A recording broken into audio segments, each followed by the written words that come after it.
All right, welcome back to another episode of Wild Medicine. I am your host, Dr. Michelle Paris, and I have a really wonderful and fun conversation in store for you today. I am welcoming on Laura Benn of Gooseberry Studios, someone I've actually followed on social media for a really long time, and we finally connected online, but talking all about the brand experience and building your personal brand, your business brand, how to show up online, what the creative process is. And just to give you a background on Laura is a brand strategist. She's a photographer. Her photos are outstandingly beautiful. She's a writer, and so she's really helping entrepreneurs understand how to use their story and how to use photography to express their unique aspects of their brand or a solution that they're solving online. You know, there is a real theme happening on my podcast and in these conversations around the creative process, and I think that has a lot to do with the fact that that's really been an overarching message for me to accept that, you know, not everything needs to be so much about a checklist or a framework, but really truly honoring the creative process and having this beautiful blend of these aspects. And, you know, whether you're a naturopathic doctor, a clinician, a woman who is on an entrepreneurial pursuit or dreaming of that, this conversation is for you because Laura really goes in depth about how to pull out our unique gifts, how to use our story, how to make peace with aspects about entrepreneurship that can feel really daunting and overwhelming, and how we can, you know, breathe fun and play and creative inspiration back into our work. This has been such a wonderful moment for me because I really was sitting with like, is this podcast, you know, something I should be doing anymore? Does it make sense? And I've had this overwhelming outreach of amazing and inspiring humans asking to be on the podcast, Laura being one of them. And I've so enjoyed these conversations, and I'm so grateful that they're continuing on because I think there's a lot of value here to really move the needle in your health, in your life, in your fulfillment, in your entrepreneurial pursuits. However you want to use this information, there's a lot of value for you here. Without further ado, I know you're going to love this conversation with Laura Benn. All right, Laura, welcome to the podcast. Thank you so much for having me. It's a delight to be here. Well, I am genuinely so excited to have this conversation. And right before we hit record, I said to you, I feel like you work with every super cool brand online that I know of. So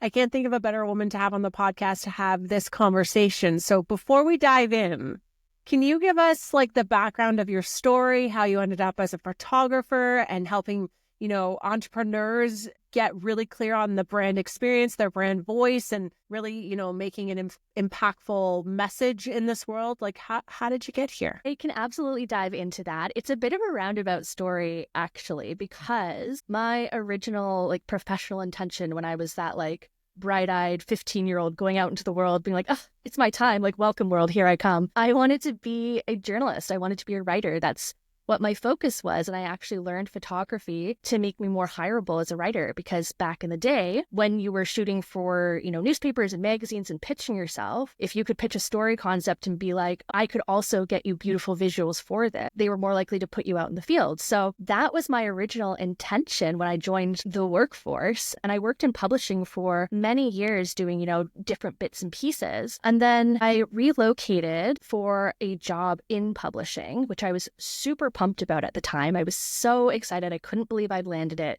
It was one of those moments of like, oh, finally, all these like unpaid internships and, you know, living in basement apartments and all that kind of stuff finally had sort of like paid off.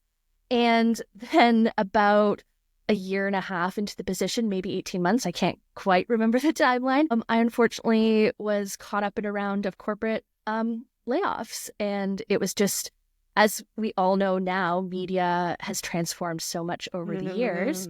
And yeah, didn't see it coming. It was like a whole division was sort of laid off. And at that time, I kind of once I got over the shock of it and all over the, crying on the subway home, being like, oh no, like everything's crumbled. What am I going to do? And I kind of just realized that I had been giving a lot of my creative energy to other organizations, be that employers or publications or whatever it may be. And to the point where I had made a lot of sacrifices and the income wasn't really coming in. It was pennies. I was doing, as I mentioned, unpaid internships and that sort of thing. And I kind of realized, I'm going to have to relocate again for a job, which, by the way, I've now clocked in will not maybe provide me the stability I assumed it would. Mm-hmm. Or I could maybe turn all that creative energy inward and do my own thing. And so I decided to do my own thing and opened Gooseberry Studios in 2013. And it's funny, I really wish I had a story where it was like, I did it as this like lifelong pursuit and dream. Honestly, it was very much born out of spite because I was just like, I'm going to work for myself. And if my life crumbles again, it's going to be my fault, a direct result of something I've done and then I have more control over. And then as I got into doing the studio, I started working with other people who were running businesses and getting very much into commercial photography work. But then I sort of started realizing that when I handed over a beautiful collection of images,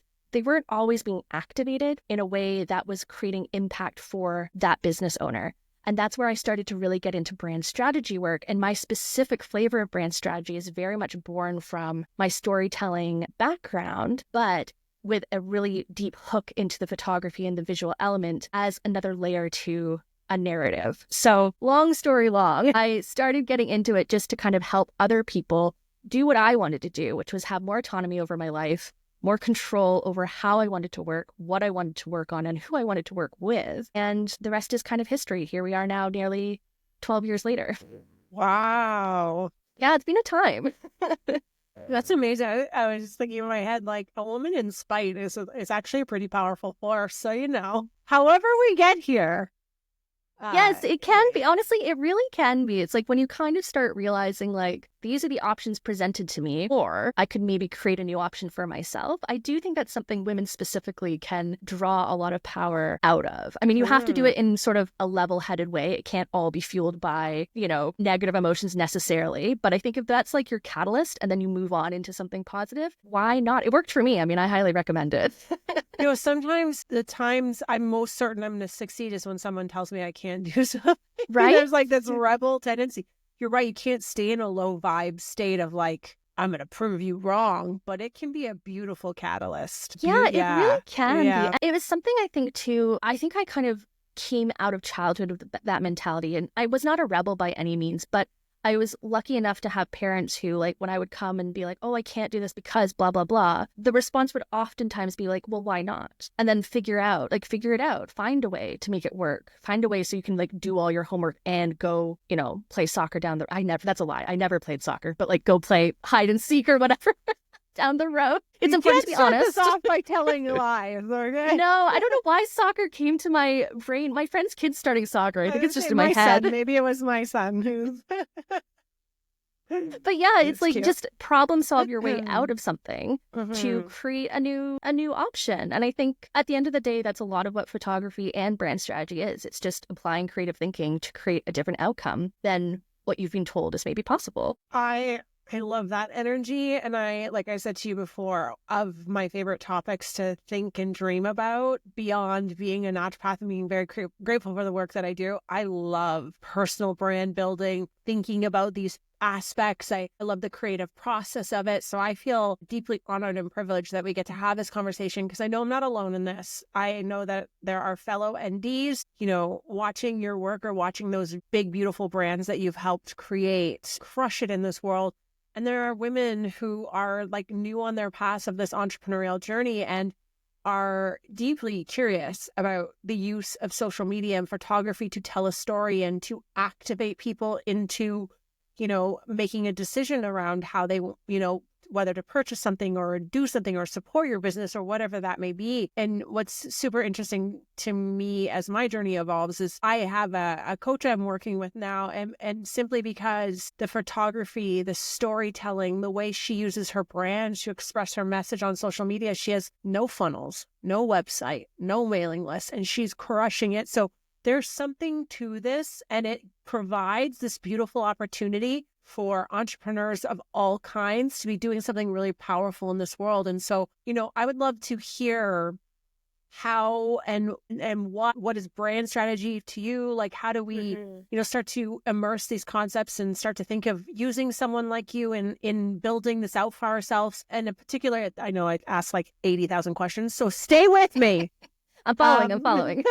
And lastly, you bring up a lot of this interconnection between entrepreneurs and burnout and social media and all these extra pressures. So how is understanding what you do help support and prevent that from happening to these entrepreneurs who really can work around the clock, because we don't know what we should be doing, what's going to drive the needle in our business and make a meaningful difference, right? Yeah. So, okay, I'm so excited to get into this. I can talk about this, basically until I'm out of breath. So where do I want to start with this? I think let's start with the social media piece, because I think that's very much top of mind for a lot of people. And it has been for many, many years, but it even is like more so now as well, just because there's all these different platforms coming out. And then there's also all these different voices coming out telling you what you should be doing on these platforms. And personally, I really do feel that although social media can be a very useful and a very productive tool, specifically as a pipeline for a business, it also comes with a lot of really serious cons. And you probably see this quite a bit in your practice, because there's just so much data out there now telling us that too much time on socials is so bad for our overall well-being for like a myriad of different reasons. And what's interesting in the entrepreneurial world is I do see a lot of chatter about, I don't want to necessarily be on social, but I want to have a brand and I want to have a business and I want to connect the work I love to do with people who would enjoy it and who will benefit from it. And this is part of why I am so obsessed with brand strategy in particular, is because it very much isn't about, well, here's the framework, this is what you do, now go do it. It's very much about building out a system that works for you, the individual. And just because social media marketing works exceptionally well for someone, and it does, it's a proven thing, it works really well when it's all clicking, that doesn't mean that it's necessarily the correct course for you in terms of the kind of life you want to live. And something I really, really stress with everybody I work with is, yes, we're building a business. Yes, we're building a brand for you, but we are building that business and brand to fit your life, not to consume it and not to all of a sudden be this thing that you have to live and breathe 24/7. Because as much as it's out there in the world operating for you, you are a human. You are not a machine. So we're not going to build this as if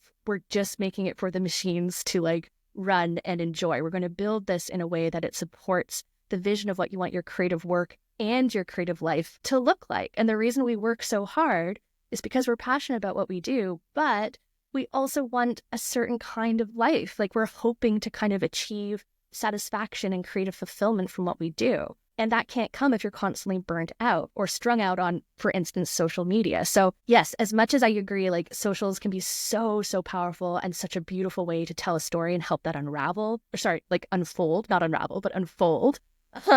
It's also not the only way to build out something that will sustain you, something that will create a solid livelihood, and something that will connect with an audience or a community if you want it to. So it's such a tricky subject, isn't it? Because it's everywhere all at once. But I do think creating those boundaries for yourself with socials as you build out your brand and having it be one of the first things you think about as you're building forward. How active do you want to be on socials? Because if you don't want to be, guess what? We can build solutions for you that don't rely on it. It doesn't have to be your only connection point. There's so many other things you can do. I love that for so many people who feel immense pressure, because you're right. I don't think it's for everybody. I was being cheeky in my head as you were talking. As is there a linear connection between the need for white kitchens and negative self-images, right? It is the perfect images that can be portrayed can be so dangerous. And yet I agree with you. I have a love-hate relationship, certainly with social media, but I love the creative aspect of how you can help build a meaningful brand online through imagery and through storytelling. And there's this huge potential. And I think one of the benefits of having someone like you be able to help support individuals like us who are overwhelmed in our practice and maybe wish they could be more visible online, but don't have the time or even bandwidth to know what's working and what's not. Yeah. You kind of take the mystery out of that. And one of the things I was thinking about when you were saying that as well is this idea of storytelling, because I think that's where you and I very much align. I think the reason why I do so much work in circles is that storytelling for me has been like the most healing vehicle for transformation, or the most important vehicle for transformation for women. And so I imagine you probably feel very similar. It's like when you learn how to storytell effectively, that can really activate people to make different decisions. And I think that's this one powerful way we can be leveraging that, whether it is in many ways in which we can build our brand experience, right? Yeah, absolutely. And the storytelling piece as well, that is undeniable. Humans have been telling stories since, what is it? They found paintings and stuff in very, very ancient caves, because that's what people used to do. They'd illustrate like, oh, I saw this big animal with like horns and it was a moose. And they were trying to communicate their experience to whoever, they were coming home to that evening. And it's something that's very much baked into our DNA. The interesting part, when you kind of start wrapping that up in a little bit of brand strategy, is that you can express the story in so many different ways. It doesn't have to just be short form video. It just doesn't have to be, squares, although now it's rectangles, whatever. on a What's grid. going on with that, Laura? I love it personally as a photographer. I like seeing more of the image. I was always resentful that I had to be boxed into a square, so I like it. Fair. Okay. But I know it's not for everyone. And I think the interesting thing to keep in mind also is that when it comes to building out a brand is there are so many different ways to do it. So an analogy I like to use a lot is people think building a brand is like, I have a puzzle, there's the picture on the box, and I'm putting these pieces together to make the picture in the box. And what I like to do, at least my style and flavor of brand strategy and brand building here at Gooseberry, is we dump all the pieces onto a table, but there's no picture on the box. We're creating our own picture as we go. And then you'll see what it is at the end versus having to restrict yourself in certain definitions or certain channels or certain outputs that you don't want to be doing. It's very much, I always say brand building is world building. And I always equate it to as if you were writing a novel. I think that's because of my background in like literature and publishing and writing and all that kind of stuff. But I always equate it to you're writing a novel. So it's nuanced, it's interconnected, there's plot, there's experience, there's plot twists. You're going to have those until like the end of time. And there's connection points and details that can't be replicated. But if you think of a brand in terms of a book sort of container, what works in a world like, for instance, Harry Potter is not going to work for a book like Jane Eyre. It doesn't mean they're wrong. They're just completely different stories delivered in completely different ways for completely different purposes.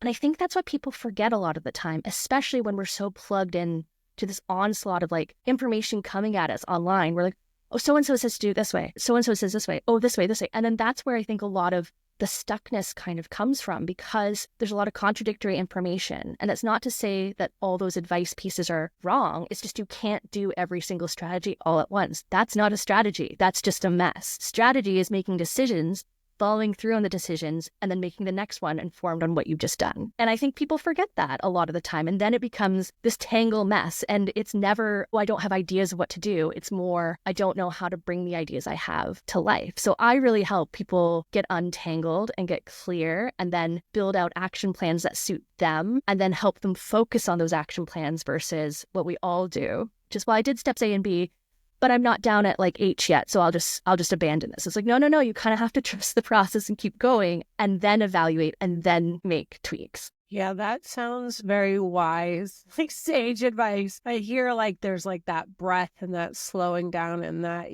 like unfolding. And so many of us want to like, it's not a nice term, but like vomit everything at once and like hope that does something.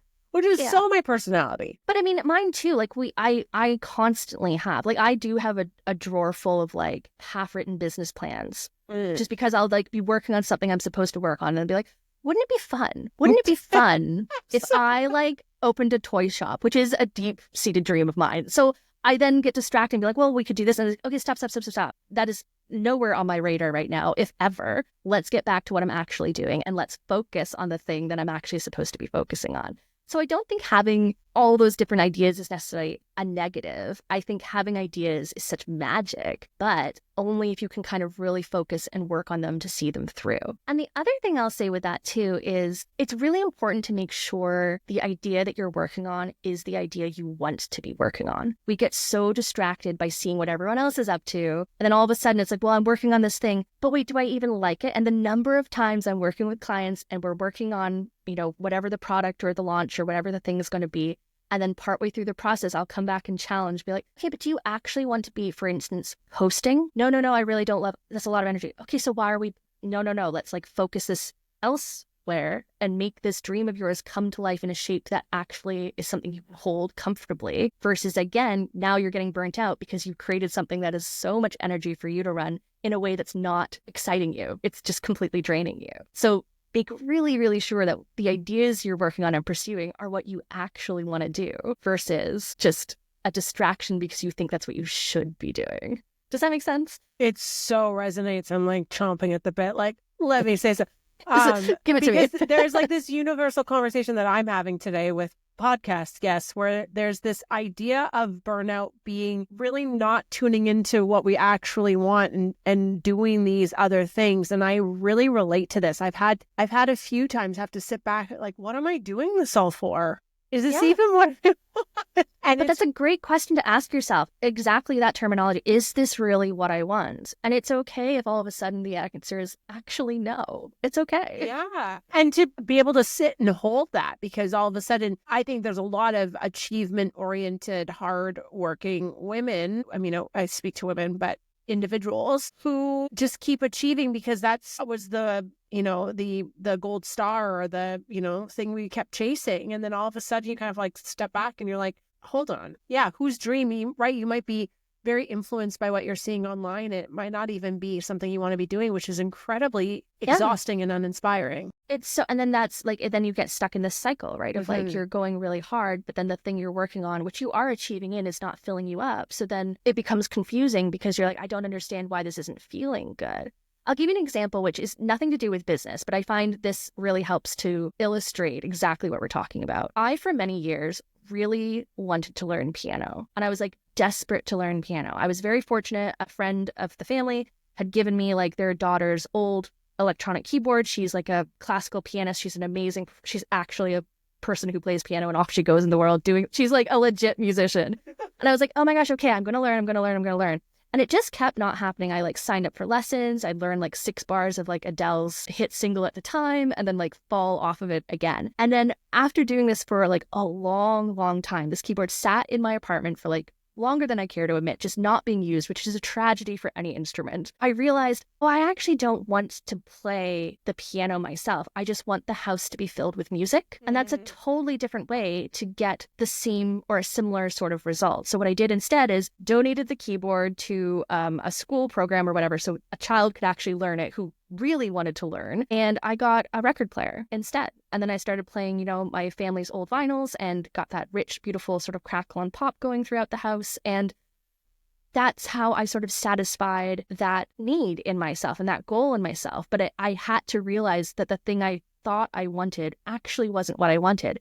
There's a slight nuance difference. It's still all musical, but I didn't actually want to learn to play piano. It was like, it's something I love to daydream about. That's a fun daydream, but it's okay also to keep certain things as like, this is the daydream column. It's just a fun thing I go in my brain once in a while. Great, no problem. And it's different knowing like, but this is what I actually want in the real world for myself. And I think when we do that with our business goals as well, that can be very, very telling. It can be very liberating also to like, I don't have to do all the things. So even with podcasting, for example, you do video as part of your podcast, which is awesome. And that's such a wonderful way to like add a layer of depth to this.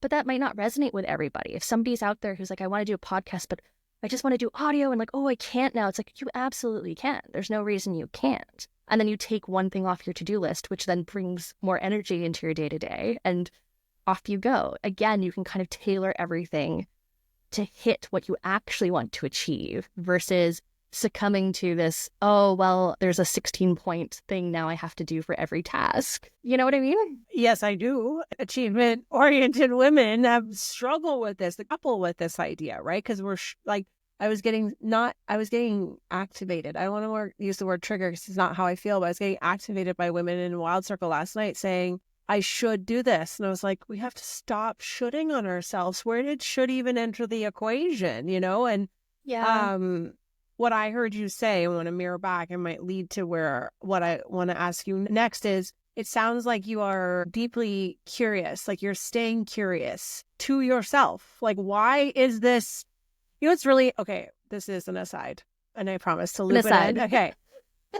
There is some work we've been doing in certain Wild Circles over the years about women tapping into their desires and this deep reality that most of us have no idea what we even desire, because a lot of the shoulds and the good girl conditioning and making sure that we maintain status quo and we were appeasing to everyone and we never let anyone down and made sure everyone was taken care of. First, we became desire bankrupt. And so I think that's a huge pull for women who want to join a Wild Circle and have these kind of conversations. And I think the secret sauce is remaining curious. Like, why does this thing keep coming up for me as a problem or as something I desire to do? What is it about piano that is attracting to me? And if you stopped being curious about the actual thing, you would be beating yourself up mentally every time that memory came up about how you're not learning piano. But because you let yourself be open to the creative process of that, it was like, well, no, I actually want to go in this direction. And I'm so okay with that remaining a dream. And it's like, oh my gosh, you got to like give yourself the grace of not having to hold the should of that, and which is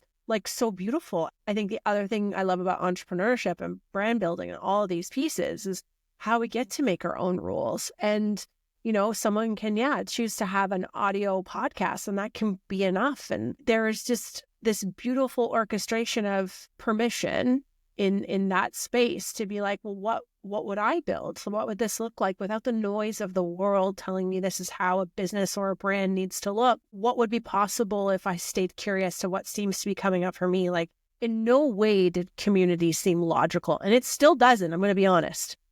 But it feels like a deep, deep calling or desire that keeps getting like, I keep getting nudged, like, you gotta keep going. And there's some days, like it doesn't make sense, but I think that's the desire piece that we need to remain curious to. This episode is brought to you by the Collective Creator Academy. If you are a clinician or a coach in the wellness space looking to bring group health programming to your list of offerings because you truly believe that community is the answer, and getting people to gather around, especially like-minded individuals on the journey of transformative health, then this program is for you. I have been coaching clinicians and coaches for the last 5 years. And what I did with the CCA was compiled everything that I know around group health medicine, scaling your business, creating intellectual property, launching, marketing, strategy, building your group program, what works and what doesn't. And I put it all in a self-paced program called the Collective Creator Academy. This program has not only helped me build the practice of my dreams, but it is also helping other regulated and allied professionals do the same for their business. So if you're ready to get serious about group health medicine and launching programs, then this program is for you. Go check the show notes and click the link and watch the masterclass, and I'll see you in the CCA. Yeah, absolutely. And being open enough to, so using that community piece from you, for example, being open to the understanding that community can come in all sorts of different forms. So again, if we're speaking to, say, someone who's just starting in their brand, or maybe they're very into it and they're really struggling with that social media piece, the love-hate, which you just said, and I totally have as well. And honestly, I think most people I work with have that as well. It's not something that's just like everyone's secretly loving it. I think we're all like, oh, okay. I mean, if we must, but like we don't have to. And community can come through all sorts of different things. We sort of got tricked somewhere along the lines with the development of these big platforms that, oh, community means 10,000 people. Community means 50,000 people. If you don't have that, well, I'm sorry, your brand's not a success. And it's not true. Like, community can be 6 people. Look at any sitcom. It's always a group of 6 friends. It really is. And we love them and we're jealous and we want that friend group. Or it's, it's a newsletter and it's like 200 people in a newsletter. Or it's, 50 clients who that's enough to sustain you in your particular business for a year. That's community too. or just talking to your neighbor. Like, again, I think whether you're building out your creative life or your creative brand, just being open to the fact, this is the thing I want, get clear on what you want. Yes, I've interrogated that. Yes, that's what I want. Now, what are the different expressions of that and which ones am I called to? Because community, or whatever your thing is, as a blanket term, there's always 16 different flavors of it. It's never just like, this is the thing and the end. So you get to then tap into the pieces that light you up and kind of say, no, thank you, to the ones that feel very draining or very uncomfortable. I love that. What for you crafts a memorable brand experience? Like with all the people that you work with, what are those not secret, what are the ingredients that you think are really important? I think creativity is a huge one, and being brave enough to honor your own creativity and understanding that creativity doesn't just mean a paintbrush. It doesn't just mean writing poetry under a beautiful tree. Like creativity is, oh, I'm a clinician and I'm trying to make the system better for my patients, or I'm trying to make this workflow like tighter and more efficient, or I'm trying to, build up a community piece that people can actually access and have fun with. I think honoring that first and foremost is so, so key versus what a lot of people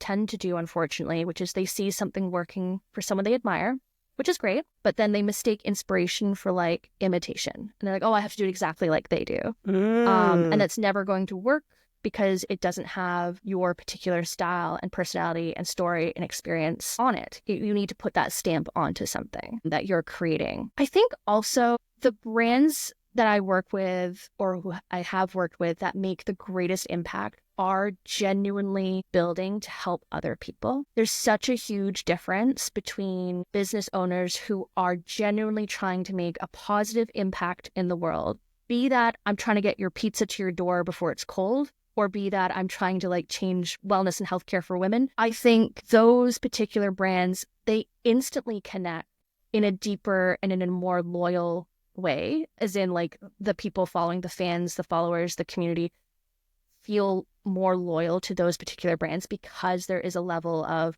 I'm here to like take care of you, whatever that degree of taking care-ness, that's not a word, but like might be.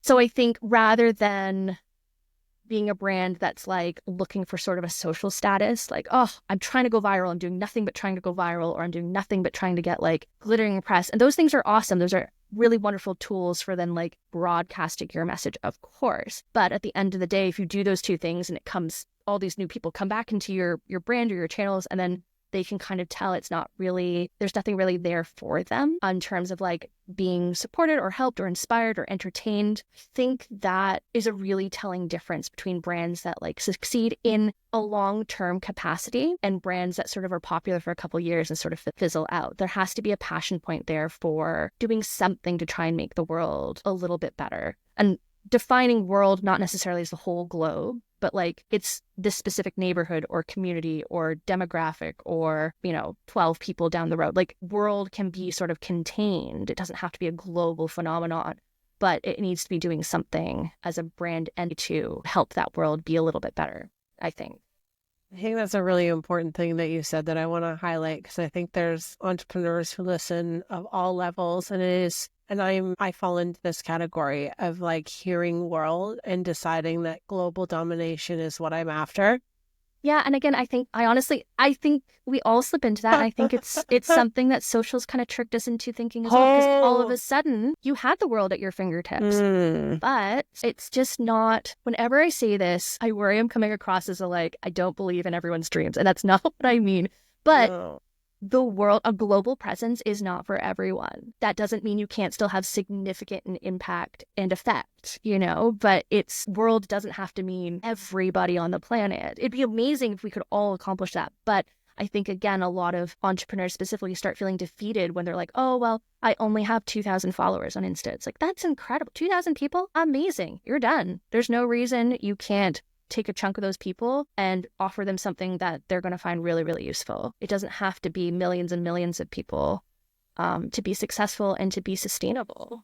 I think this is why this is such an important thing to bring up, because I think so many of us feel like the work we're doing isn't worthy enough unless there is that certain level of global domination or brand recognition for it to be worth something. We couldn't be. And so then for many people, they don't even start. And so why messages like this are so important is that you realize your world can be quite intimate and it can have a massive impact. And if we all took that responsibility on, whatever what ends up meaning for you, especially like to your point, if you're coming at this from a place of generosity and wanting to help others, like that's pretty important work. And very important. Yeah. And it's important in a way that it will be important for you as well as the person providing this. And when you can sort of define your world more specifically, you're able to build like a stronger ecosystem as well. Like you're just responsible for this particular ecosystem. And I do think thinking of brands as ecosystems is very valuable, because everything placed in it should serve a purpose, should be connected to something else. And so it all sorts of clicking together and becoming this like organic entity that creates an untouchable experience that's unique to your business and exactly what you do. Sounds like with everything that you do, there's such an intentionality behind the storytelling, the imagery, all of those aspects of building those pieces to share with the world. Thank you. Yeah, I really do prioritize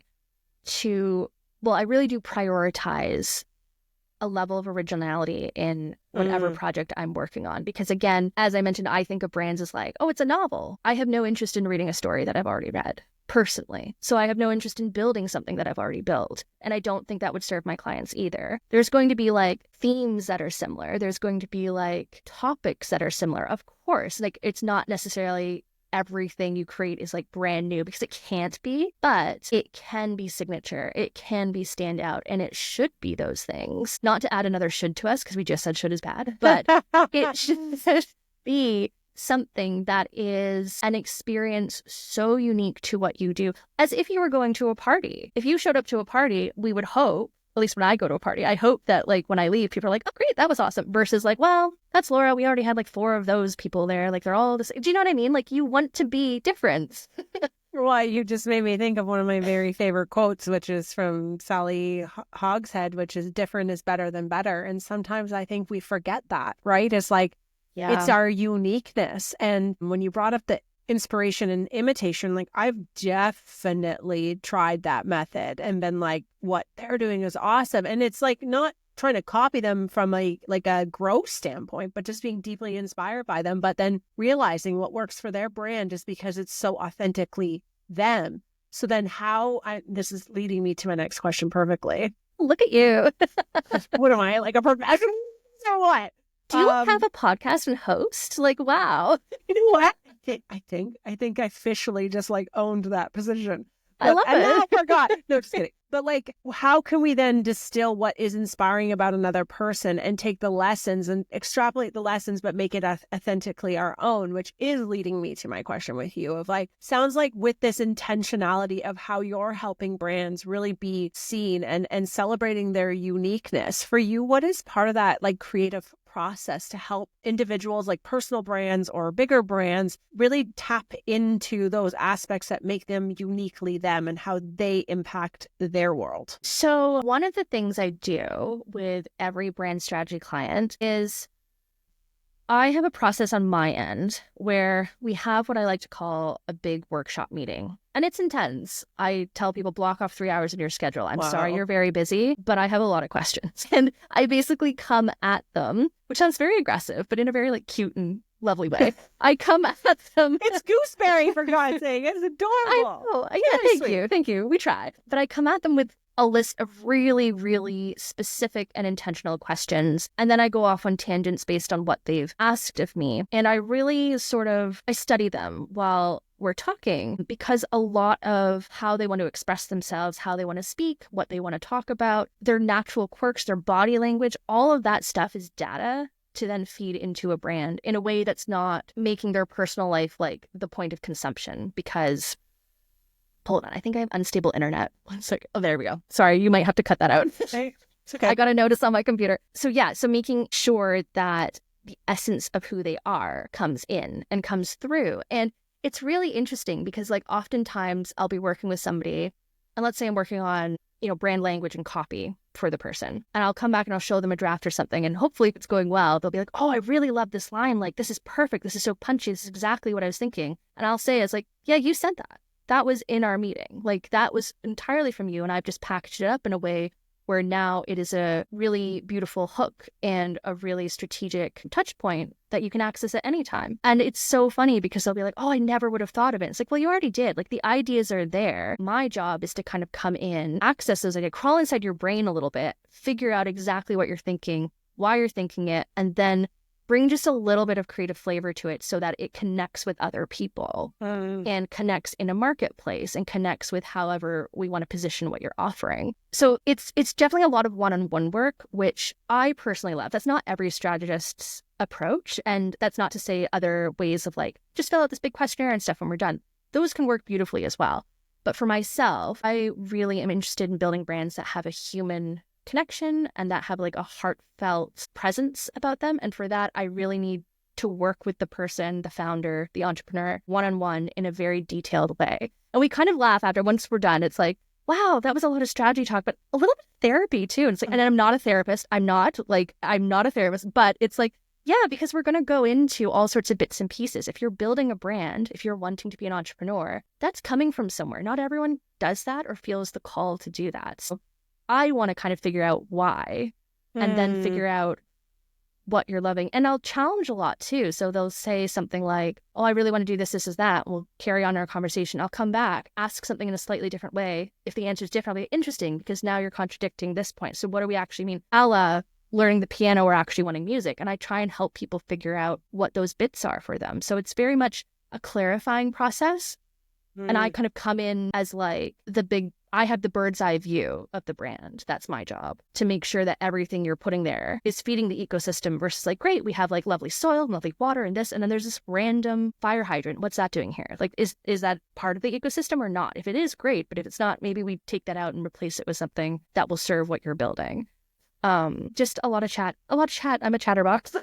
I love that. I would love that process. And I think that for someone like myself, that process would be essential in being able to pull out what I'm trying to articulate, but might not be able to do because, you know, it's like when you shouldn't, like from an naturopath perspective, you should never treat your own children because you don't have discernment, right? Like your mom. And so you can't possibly see all options because you are like, your nervous system is flared up and you're riding that wave with them instead of being a, you know, non-judgmental vessel or facilitator of healing. Yeah. Right? Same, right? It's like, I'm so deeply entrenched with the personal brands of me, I can't possibly just like in many ways can't pull out that creative process, right? And so then therefore what I think I'm doing, and I'm learning this now, and how it's actually being received are two different pieces. And that's why I think we need brand strategists as personal brands to help us with our messaging, because it's going to be very hard to not be so interwoven with what you think you're saying if what's actually being received.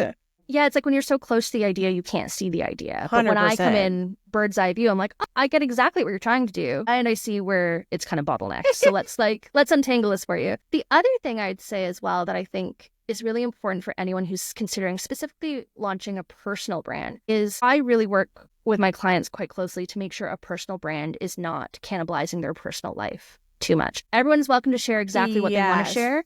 But again, going back to that sort of like social media piece where we're sort of tricked into thinking all these things, I do think a lot of the conversation around personal branding is like, well, now your life's on blast. And that's just not true. And what I really help people with is build in non-negotiable boundaries in their personal brand so that then they can still have privacy and calm and log out of their brand without feeling like, oh, I can't have a family dinner because like everything is content. I hate the line everything is content. That's just not true, especially when you build something really thoughtful and strategic and intentional. It's a business. It's informed by you, but it is not necessarily you at every single level. So I do harp on that a lot because I think that blur, if it's not something that genuinely lights people up, and I've worked with people who they want to put everything out and that's genuinely what brings them joy, amazing. But for a lot of people, it doesn't. And I think when we go back to that burnout conversation, that's where a lot of burnout can originate from as well, because all of a sudden, oh, I'm on vacation, but I'm not because I have to capture this because I've got to like broadcast it later. And I really help people build things out. So it's like, if you do need to capture certain things for certain touch points in your brand, we'll schedule it into vacation. So you have your phone out for like 30 minutes, then you're done. Or we just say that's not up for public consumption. That's personal memory. off you go, and you can talk about it later, but you don't have to be on while you're off. I love that. And I've had to make some decisions for myself and my family too about what this personal brand represents, and something I've really had to grapple with. And I appreciate you saying this because I think it's so fundamentally important, because there's so many naturopaths and personal brands online that they don't see the difference between the brand and who they are, and feel this level of pressure to expose everything, which is incredibly exhausting and way too intrusive. And one part I've had to sit with and hold and really define this for myself is, what are my personal values that don't need to be shared as brand values, even though I'm a person. Like, there's brand values and there's personal values, and those can be different. You don't have to share all of those pieces of yourself because it might not be for public consumption. And I think that's been very, very helpful. Like, certain values around my family and other aspects, you're like, those are going to stay intimate to me because that feels like the right thing to do. And yet I have this personal brand, and these are other values that I would like to highlight on social, and having that permission to be able to do that, I think, is massive. It really is, because it's important. I mean, leaving values aside for a second, but like it is important to go back to, as much as like we were saying, storytelling is so baked into our DNA, it's of like who we are. We were also never meant to be products. And I think that's really important to remember, because we, as like elder millennials, we were the ones that came up when social media kind of like arrived on the scene. It was like, oh my gosh, well, we'll just put everything up. Let's go. And because that rolled out while we were, for the most part, in like university, those are very formative years. It kind of then became this like expectation of like, oh, well, this is just how it is. And I think as more and more of us like are reaching this sort of like midlife point, we're realizing this is not actually bringing me joy. This is not actually feeling fulfilling. This is actually distracting me from the work I want to do. This is not, I'm not able to show up how I want to in my professional space because I've woven it so tightly to my personal space. And again, if that works for you, amazing. But if it doesn't, you do not have to keep on with that. You can build a separate entity that is still very true to you. Like, I don't think you should necessarily run a bakery if you're like, I really don't like sugar. Unless it's like a beautiful gluten-free holistic bakery, which I do love, and those, they do it really well. But do you know what I mean? Like, it would be strange if someone was like, I'm really not into consuming a lot of sugar, but I'm going to run a bakery. Like, there needs to be a parallel, but you are entitled to privacy as a business owner and as an entrepreneur. And the wonderful thing about building a brand that's very creative and imaginative, and again, going back to that world building piece, is all of a sudden, it's like you're the author. And that they always say, like, you can learn so much about a writer when they write fiction, because it's where all their truths pop up, more so than nonfiction. Because oh my gosh, it's such a thing. And it's like a lot of authors say this, where they feel so naked on the page when they're writing fiction. And I think that's quite similar to when you're sort of like the author and architect of a brand. All of a sudden, like, you are in everything without necessarily having to do the literal broadcast of like, hi, today I'm eating this, or today I'm doing this, or today I'm fighting about whatever, you know, with my family members. Like, you're allowed to keep certain things separate from your business while still having the business feel very personable and warm and inviting and very of you. I love that.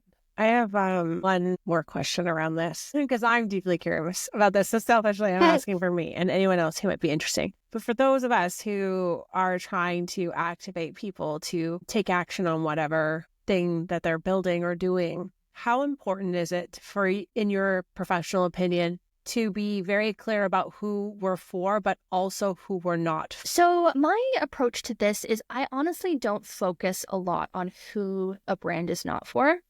Because I think by getting very clear on who your audience is, I'm specifically using the word audience, not community, because there is a difference. Okay. And I think when you're selling like a service, yes, there may be a community piece to it, but like clientele and audience are slightly, it's just a different way of speaking. It doesn't have to be, but it's one of those nuances in the back end that can really like change how everything rolls out. Okay. I think your branding, when it's built out very specifically and very interconnectedly, it will instantly act as a filtration system. So there's no need to spend energy actively being like, this is who we're not for, because you're so busy attracting people in that it will repel people instantly. And that's fine, because they're not necessarily going to be the kind of client that you're hoping to work with. So building out the brand as a device to sort of instantly filter for you. And I'll give you an example. So many years ago, I worked with a brand who they were like a children's brand. And when you build out a children's brand, like you are speaking to the parent, not the child, obviously. Right. And their approach was very like super bubbly and super bright and super vivacious and very like everything is fun and everything is play. And it wasn't a very like serious approach to parenting. They were talking about serious parenting topics, but in a very fun, bubbly, like, let's just make this fun. Let's find the funny in this because like it is funny. And that was instantly going to repel certain people who just needed a different kind of support or were looking for a different kind of flavor. We do this with everything, right? Like there's a reason we go to like 12 hairstylists and then find the one we love. And we're like, great. That's the person. And like, I'm going to work with them, and we keep them for many, many, many, many years. We do this with everything, and brands can do the same thing without necessarily having to be a like, here's what we are for, or here's who we want to attract and here's who we're not. I think if you just focus more on the positive of like, these are the people we want to bring in and connect with, the other thing will take care of itself. The natural repelling happens. Yeah. And then you have more energy to focus on the positive brand building versus the like, well, how do we say? Now, all that being said, like maybe have a couple of things in your back pockets of, I don't know if you interview people before you work with them, but if it's not a fit, you need to have a certain couple of things to be like, oh, like, thank you. But then offer them solutions too. Just because they're not a good fit for your specialty and what you focus on doesn't mean you can't then refer them out to like, but these people really specialize this. I think they'd be an excellent fit. Off you go. I do this quite a lot with shooting and photography because I'll have people inquire a lot like, oh, do you do weddings? And I don't, and I haven't done for many, many, many years. So instead of just being like, no, I'll be like, no, like I don't. Like, and there's nothing in my branding at the moment to indicate that I would, but I'll just be like, okay, great. No, but like, here are 6 wonderful photographers who I deeply admire and love and like either know personally or have worked with in the past. Any of those guys will definitely, have your needs covered. Like have a look, tell them I sent you and like, good luck. And that's not a mean thing to do just because you don't offer that service or that service is not aligned with what that particular person needs as support. No, I love that. And what you made me think of as you were saying that is, I think somewhere along the way we forgot to socialize and connect on social media. And when I started, personally connecting with people again, like I had put in ManyChat and all these bots and like it just took because I was hoping it would alleviate some kind of burnout feeling from it. But what really brought me back to enjoyment of it was like getting back to my humanity with people and just like sending the voice note and like thanks for commenting. What brought you here? Like, and I think that's kind of taking that spin on it of being like of service and being that positive who we're for and the type of messaging or experience you want people to have can build that re-inspiration or love for building the brand in a social space that might be daunting at times for people. Yeah. And actually that is such an interesting piece to get into also because there has been a rise of like online voice. Like everybody has a way they talk online, be that through writing, captions, whatever, and how they talk like in real life. And if you can show up as much as how you just talk in real life, that can, because again, it's a human. Whereas I think what's happened is we've become so consumed with like, oh, how do we make the algorithm happy? Or like, how do we like, trick this computer thing to like, we're actually now like a lot of people are writing for algorithms, not the person on the other side of the screen. Yes, algorithms suppress things. We know this, like it's a thing. But once you have a human who's commented, what happens is people will either like ignore that or write back with something so generic, like heart. And it's like, okay, or we could have a chat. Like, what's up? Like, I would never just see someone in real life and be like, oh, heart. They're like, oh, I love your shoes. I'm like, oh, great, heart. And like, off I go. I'd be like, no, like, thanks. Like, off. So if you have bandwidth for that, you can start communicating more. And like, that's how humans do find each other. And this is becoming even, this is a tangent now, but this is becoming even more interesting because like now we have things like ChatGPT and stuff. We have people now using ChatGPT to write, to communicate. So it's basically a computer now writing for a computer algorithm. And we're leaving like the human piece out of this a lot. And I think the brands that are actually going to succeed and the ones that are, again, going to have long-term success are the ones that really focus down on human connections. Something you can do this year for your brand, which I'm pretty sure will see you have great returns, is have human support. Everyone, we log in, oh, I have a question. It's a bot, it's this. They never help. They never give us the information we're looking for. If you can can have a direct line to a human, yes, it's extra work. Yes, it's expensive. I understand all of that. It's not necessarily something everybody can do. But if you can like personally answer the questions, personally connect, and have another human be there to field questions and provide answers, people, that's going to be gold, because everyone is stripping that out right now in the name of efficiency. And I just don't think that's going to be efficient long term. This is a very like, not everyone agrees, and like this is like kind of a controversial take, because everyone in the industry is very much like, oh my gosh, automate. And it's, yeah, to a point. But if you just can't connect to another human, why are you expecting them to put their credit card down with you? 100%. I don't get it. Yeah, controversial or not, I really align with what you're saying. I think it is. We really need to remember that there are humans who are looking for a solution, and to be guided and help create clarity on that solution by a human is tremendously helpful when we're feeling like the whole world is automated. And I love a funnel. I love a lot of things about that world. And I've had to come back to my humanity myself and be like, well, where can I be of service? Where can I add in some personalization to help people remember that there is like a real human behind the scenes making these decisions for that brand movement. Yeah. And when we go back to, a lot of us, when we go back to like, why did we start our business or brand? It was because we saw a need and we just thought we could maybe do it a little bit differently, a little bit better, make it like a little bit sharper, a little bit more efficient, something. We want to improve upon something. And I think as a business owner, it's really important as your business grows and evolves, and it's going to change and it's going to look 20,000 different ways, like over the years, of course, that's natural. But I do think every single iteration of what you do should come back to, okay, if I was a customer coming in to interact with my brand, would I like this experience? And stuff like that, like the customer service. I can't tell you the number of times I'd be on the phone, on hold, just trying to get to a human, and I'm just bounced around all these different bots. And it's like, I don't know about you, but that's so frustrating. I can't imagine someone calling my studio and having that experience. I refuse, because that would drive me bananas. So I don't want to then pass that experience on just because that's what the industry is doing. The beauty of being a small business owner is you have the power to build this out how you want to.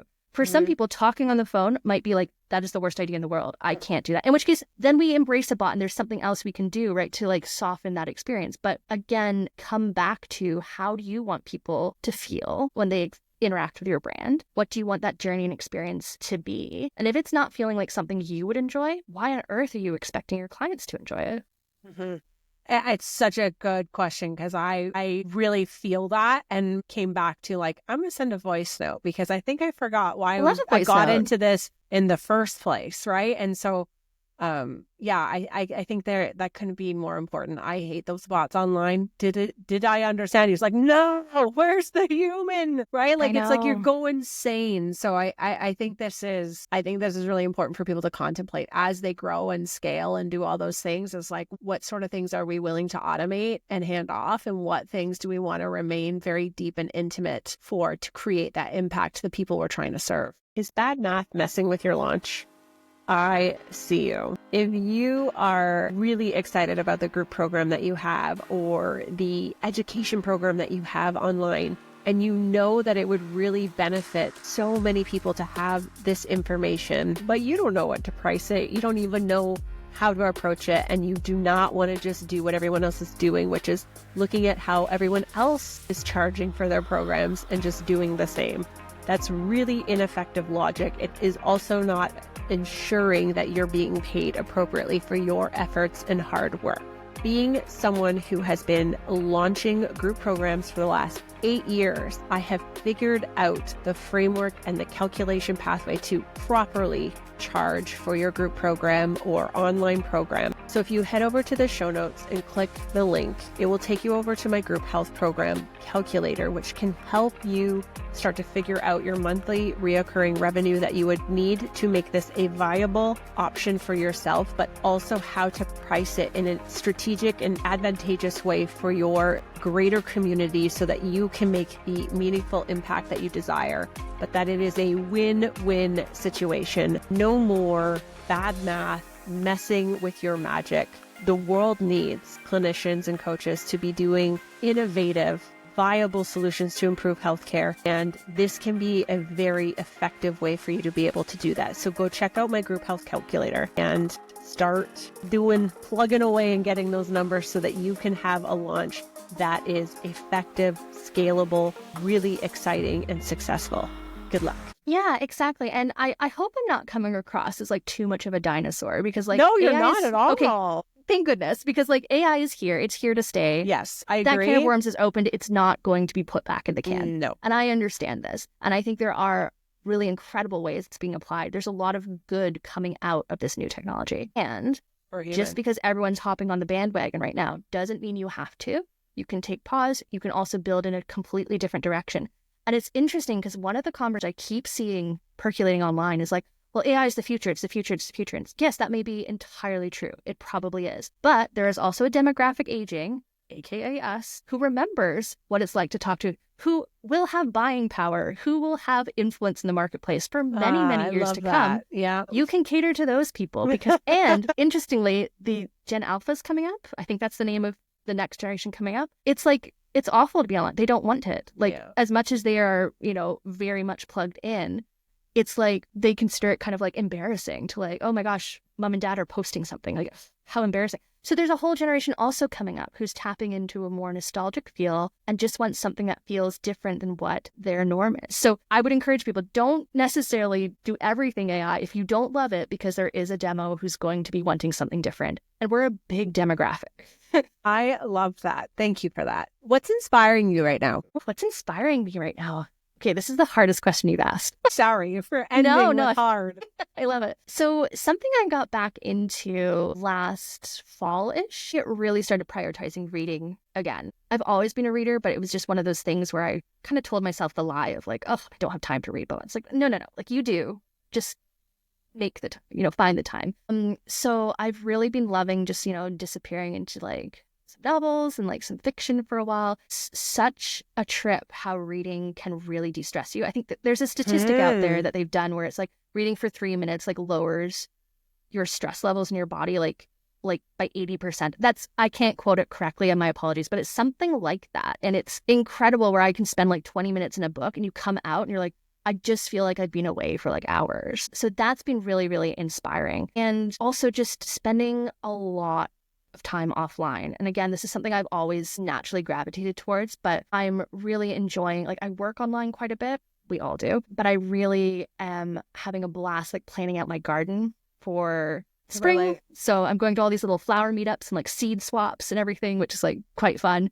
And just connecting with people who, again, in real life, who have a similar interest. So, I had a lovely coffee date the other week and we just nerded out about like daffodils. And I was like, this is such a joy. Like, I love it. So doing just very random things at the moment to remember that, like, even for myself, as much as this is what I help people with, let's like be passionate about your creative work, but also give time to your creative life. Like, what do you want that to be? And fill it up with, your interests, and then allow those interests to have space, because it's so easy to be like, yeah, I'm interested in all these things, and be like, yeah, but you don't do anything about them. So like, go do things about.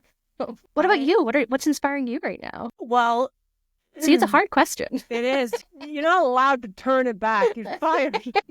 I honestly am really loving having conversations lately. I got out of even podcasting. I was doing a lot of solo stuff. It just maybe felt easier because it was more convenient. I could just hit record whenever I felt inspired.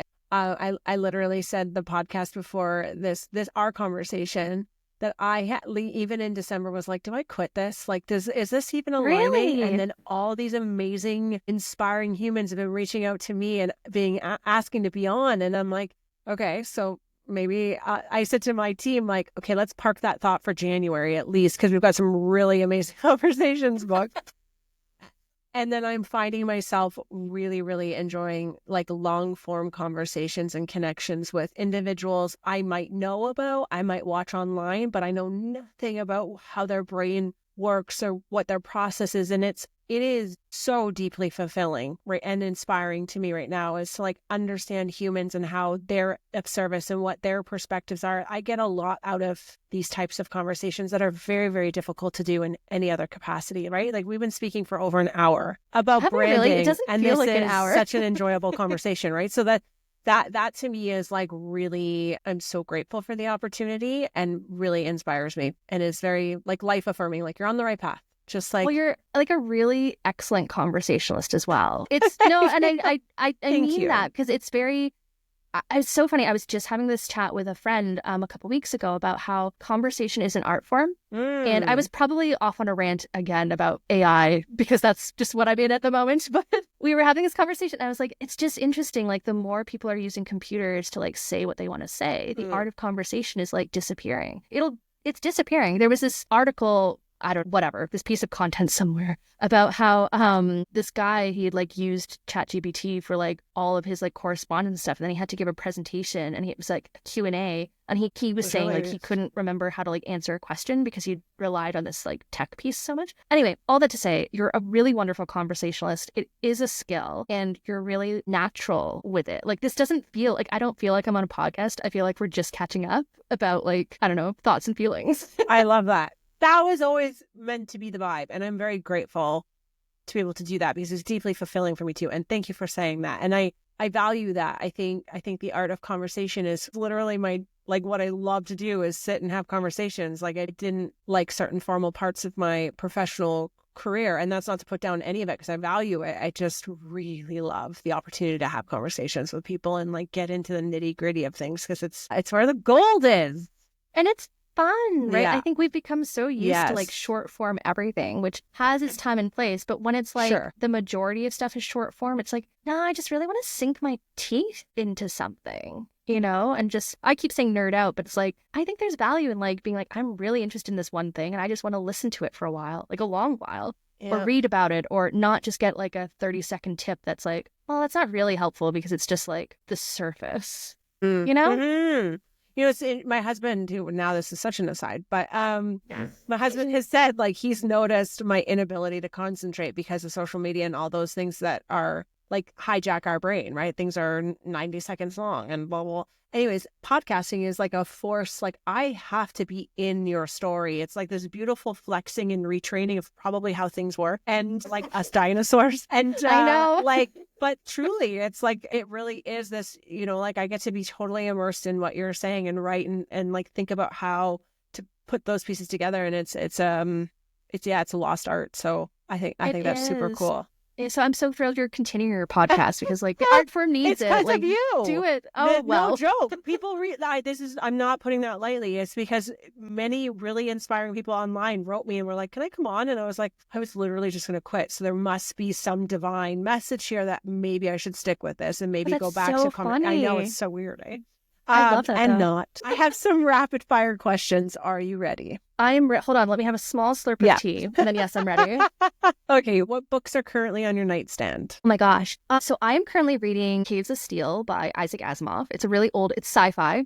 Totally random, but it's a book I read as a teenager. And I was like thinking about it recently. So I was like, I'm just going to like grab this. I'm also rereading Anne of Green Gables. Love it. Really into my childhood books at the moment, but I do think rereading books is such a comfort food.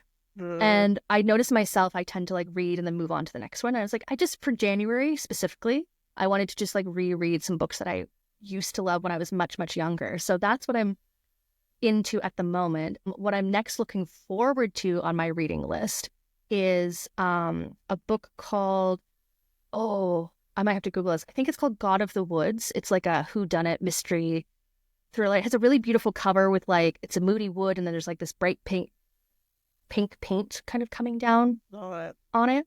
I might have to send you what it is. I think I might have the title wrong. But I have it on hold at my library and it's like 25 people ahead of me, but I'm moving up the list. So it's coming soon. I have a friend who does everything through the library and there's like such a wholesome sweetness to that. Having to wait like back in the day that you didn't have instant access to things, right? Oh my gosh. Yes. And this is honestly what I found. It's like, because you put your hold on and it's so easy to do. You just go in and like click the little flag. Off we go. Great. And then all of a sudden you'll get a notice being like, boop, you moved up the list. And that anticipation of having something to look forward to, I have found it very fun and very restorative. Delightful. Yeah. I highly recommend it. And it's like, you can use this app called Libby and you can either do like the ebooks, which is great, comes right to your tablet, or you can get if you can believe it, the physical book in your hands. And yeah, it's just having, it's a little thing. I wanted more things in my creative life to like look forward to, and putting holds on books was such an easy thing because then it's just like you never know when they're arriving.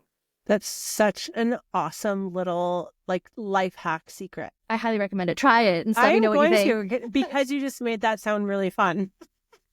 It is. And then you get to chat with librarians and stuff too, and they just like know where all the good books are. So that's great. I love that. What is one thing that brings you joy? Oh my gosh, without a doubt, my dogs. I'm a dog nerd through and through. I say like at least 3 times a week. I just like could never live without dogs. Like my dogs, my neighbor's dogs, dogs I don't know. Like I just need dogs to be around. They're such little, they drive me bananas half the time, of course, but they're such beautiful little giving creatures. And I think dogs are the best thing on the planet. We don't deserve them.